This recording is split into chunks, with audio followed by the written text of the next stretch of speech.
The Promise Box. Comfort for the oppressed. The Lord is a stronghold for the oppressed, a stronghold in times of trouble. Psalm 9:9 ESV. There is a lot of talk these days about people who are oppressed. And hey, overall I'd say that's a good thing. The world is running as hard as it can away from Christian ethics, but the bottom line is that they still recognize some universal truths when it slaps them in the face.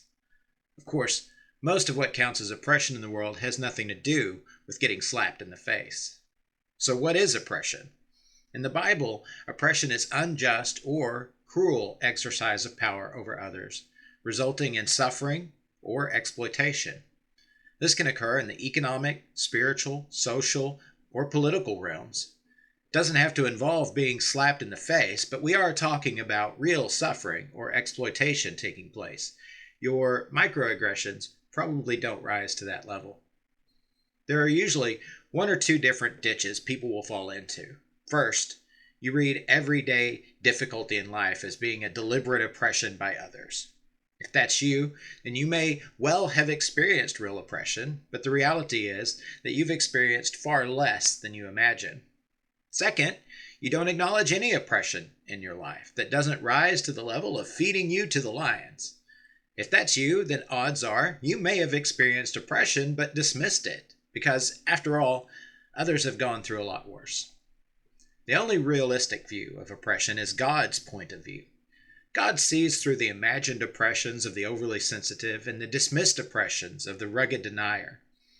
The reality is that in the West, the Christian worldview has dominated for centuries. Any oppression that has likely been committed has been by those who were, or at least claim, to be Christians. This is true of everything from slavery to spiritual abuse in the church. Oppression has occurred throughout history, and there is no culture or subculture where it has not occurred. Today, the Christian worldview is increasingly rejected in the West.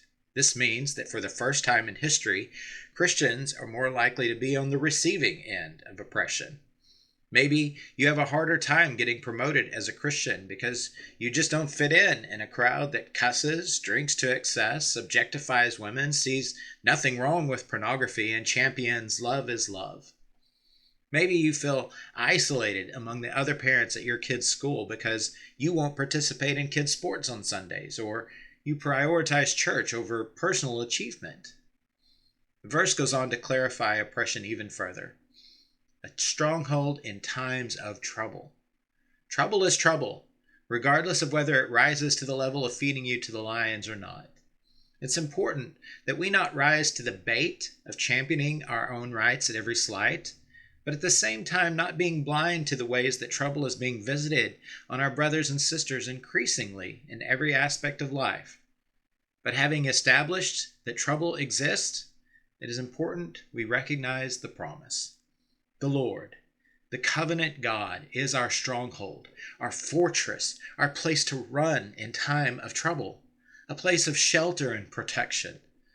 Whether your troubles are due to oppression or the ordinary troubles of living in a fallen world, and He is particularly a stronghold in times of trouble. Do you need a stronghold? Do you need a place to run from the troubles of the world? There is a refuge for you. There is one who stands strong in your defense. He knows your troubles. He has experienced them himself and come through them with scars to prove it. Your God, your covenant-keeping God, has promised to be your stronghold. Run to Him in trouble. He cares. He protects. He is there for you. And that's a promise. Do you tend to be overly sensitive to troubles or the rugged denier? When have you needed a stronghold in your life? How has God sheltered you in times of trouble?